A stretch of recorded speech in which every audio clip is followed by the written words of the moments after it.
So we talk a lot about our true nature in Zen. Right? What is our true nature? What is that supposed to be? A few months ago, I was giving a talk about this subject, just about what does it mean to discover our true nature. And I thought it was a pretty good talk, and at the very end, there were all kinds of questions. It was a very academic crowd, and a very young man, after everything he heard and said, and we had sat together half an hour, all of it, he said, he raised his hands, I just can't conceive of having a true nature. I just can't even begin to conceive of it. So I said, actually neither can I, and that's a good thing. And he didn't like that answer. But it was really the only honest answer I could give him. I want to tell you a story about hundreds of years ago. There was this sutra master. You know, sutras are like Buddhist lessons, or like the Dharma Sutra, the Heart Sutra. So there was this great sutra master named Doksan. And his whole thing was, he knew the Diamond Sutra inside out. He could quote verses from it. You could ask him anything about the deeper hidden meanings of the Diamond Sutra, and he could tell you. And he really kind of got off on quizzing people about it. So he would go from temple to temple and pull out his copy of the Diamond Sutra. And he'd written many commentaries. We had all of his papers with him, his commentaries and his writings about the Diamond Sutra. And he would quiz the monks about it, thinking, I'm going to help them attain enlightenment. So if they understand the Buddha's teachings, if they understand the Diamond Sutra, they'll wake up and they'll discover their true nature. So he did this for years. Sometimes he would stump people, sometimes he would teach them, and no one could ever stump him with any questions with regard to the Diamond Sutra. So sometimes, like, has anyone ever read the Diamond Sutra? Are you familiar with it? Yeah. So some things like you'll read in there are, it's sort of like the Buddha's talking to someone named Subhuti. And the teaching style of the Buddha in the Diamond Sutra is to ask a lot of questions. So typically he'll say something like, what do you think, Subhuti? Are there many particles of dust in the vast universe? Questions like that. Very interesting, seemingly esoteric writing.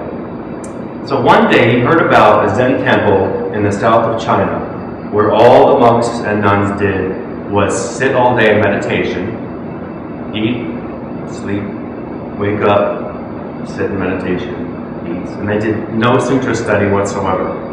And they were quiet all the time. So we thought this was ridiculous. And he thought, I'm going to pack up all my commentaries and my copy of the Dharma Sutra, and I'm going to make this journey there. It was like a long journey by foot. It took them weeks to get there. And I'm going to test these monks, and I'm going to hit them with my stick if they can't answer my questions about the Dharma Sutra. So I'm going to wake them up, like I am. So he packed his bag, he made his way to southern China, and about a week later he finally got pretty close to the temple, and he saw this little old tea house. And he was greeted by a very old Buddhist laywoman who owned the tea house. And she brought him some tea, she brought him some food. She said, oh, I know you're Doksan, right? You're the great sutra master. It's so nice to meet you. And she said, what are you doing here? He said, well, I'm going to that temple in your town where these people think all you have to do is sit and eat and sleep and realize their Buddha nature, and I'm going to tell them that they're wrong, because I've got the Diamond Sutra with me and my commentaries, and I'm going to teach them a thing or two about Buddhism. So she said, oh, that's very, very interesting. It's wonderful that you understand the Buddha's teaching so much. But she said, but I have a question for you, actually, and if you can answer this question correctly, I'll give you your lunch for free. So he was offended, thinking, who the hell is this old lady asking me a question? Who does she think she is? So he said, all right, fine, ask me anything, go ahead. So she said, in the Dharma Sutra, it says, it's impossible to keep past mind, it's impossible to hold on to present mind, and it's impossible to grasp future mind. So, Master Doksan, with what mind will you eat lunch?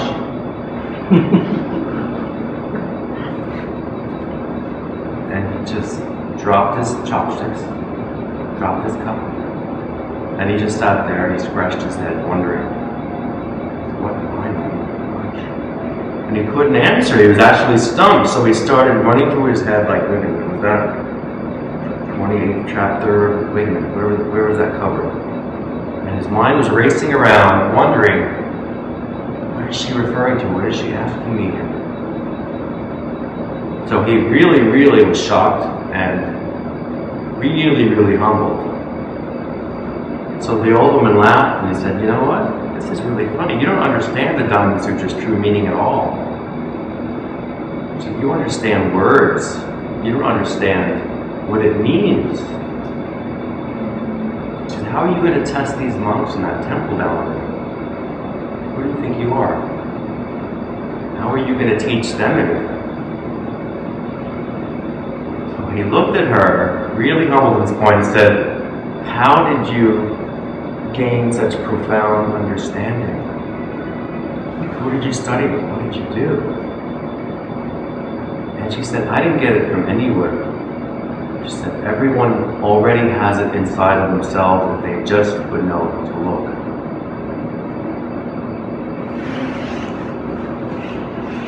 So needless to say, Doksan scrapped his plans to go to the temple, and instead he had to go find himself a Zen master to train him, because he realized, okay, I better start from scratch now. He wasn't as smart as he thought he was.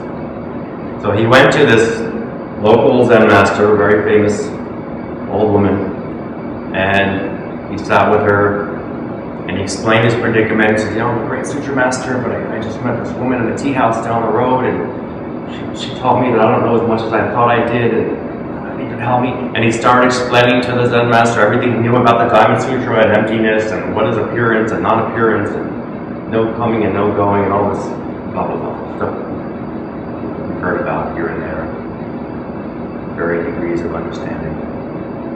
So finally, it's like past midnight, and the Zen master looks at her watch, and she's like, right, it's time for bed. It's getting kind of late now. Let's talk about this tomorrow.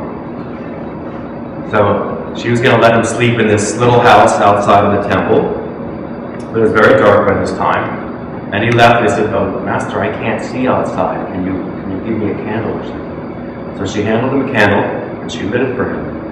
And as he opened the door to go outside, it was pitch black. The new moon, you could hardly see anything.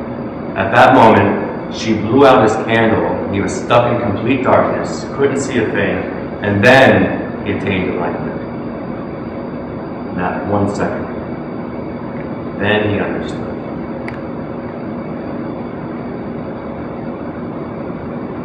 Now the next day, he stood side by side with the Zen master in front of all her students, all these monks and these nuns. And he said, I've learned a great lesson from this woman. He said, I thought I could study my way to enlightenment, but now I understand all of that was useless. So I can no better study my way to understanding my true nature than I could fill a canyon with a single drop of water. And he took all of his commentaries and his copy of the Diamond Sutra, and he put a torch to them, and he lit them up on fire.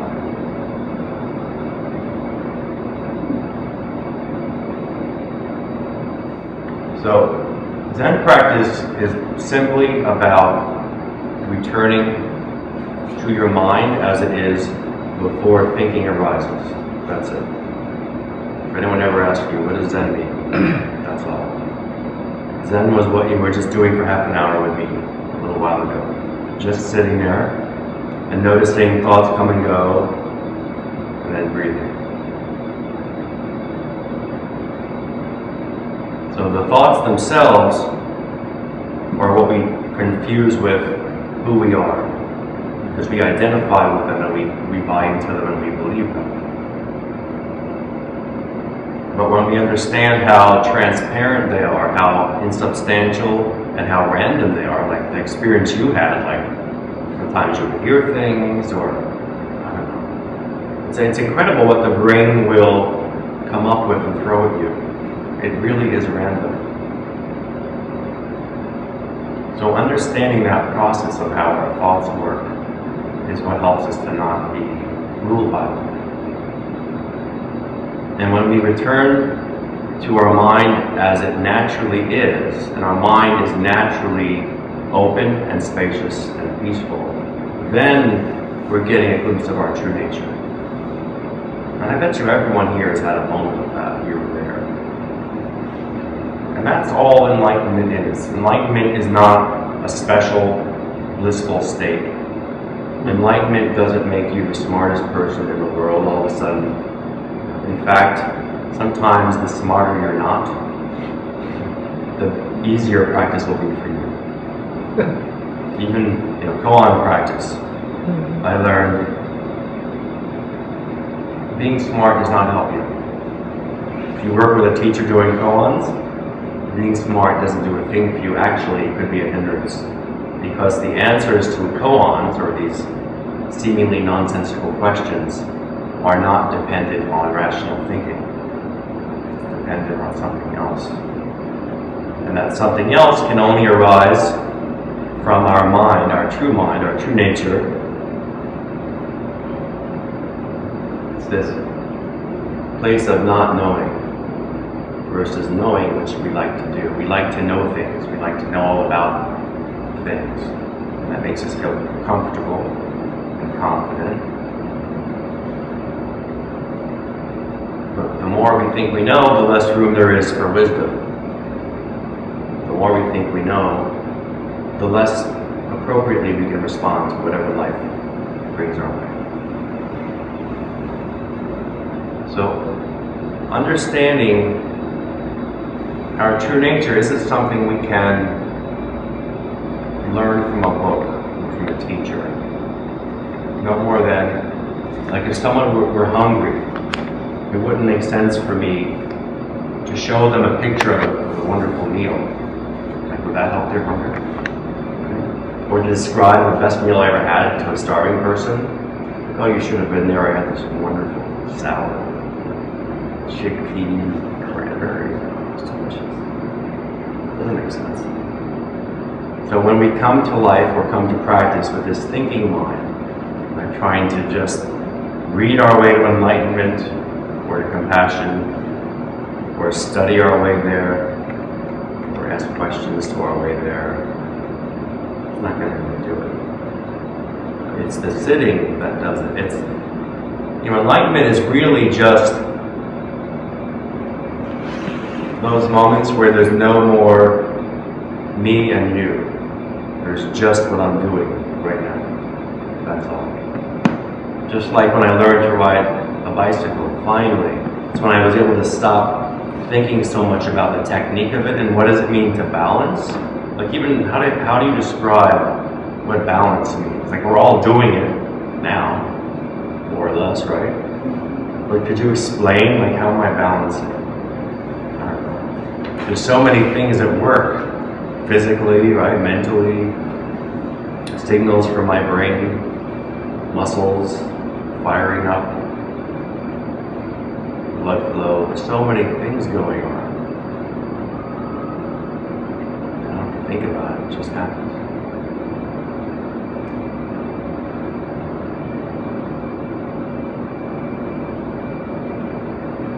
And so, Zen is primarily about understanding our correct relationship to this life. So correct doesn't mean morally acceptable.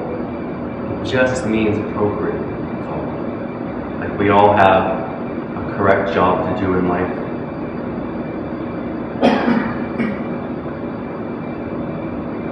There are certain situations that call for certain responses than others. And then sometimes the same situation, just 10 minutes later, calls for a very different response. And that's where thinking's not going to help us. Situations like that.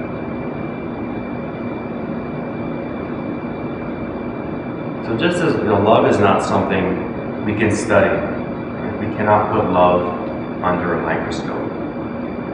We can't explain love to someone. We all feel love for someone or something.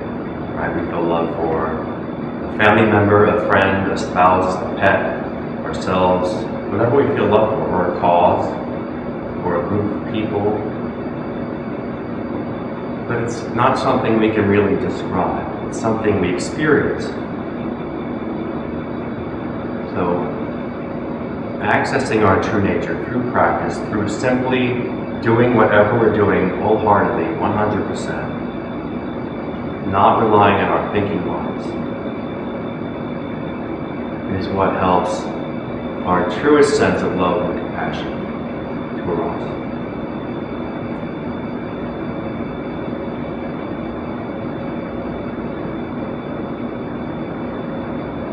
One of my favorite sermons the Buddha gave is called the Flower Sermon. One day, he had a whole lot of his followers in front of a pond. And he reached back into the pond and he pulled up a lotus. And the lotus was dripping with water and mud. And all he did was hold it up. And all the students were looking at him like, what does that mean? And they were like shouting things like, oh, you're talking about impermanence, right? Flower's going to die now. Or you're talking about we're all beautiful inside, like pretty flowers, right? We're all, I don't know what. And finally, this one guy named Mahakashyapa just looked at the flower and he smiled. Just smiled. And the Buddha said to Mahakashyapa, what can be said, I have said to you. And what cannot be said, I have given to Mahakashyapa. He understood. No words, no speech, no thinking. No memorizing sutras, quoting scriptures, quoting the Buddha. There's going to be lots of people I'm sure you've met or will meet, people I've met, who like to show you how much they know about everything. And that's great. It's great to know things. And I love to study this stuff, and I do. But that's not going to save us. That's not going to help us.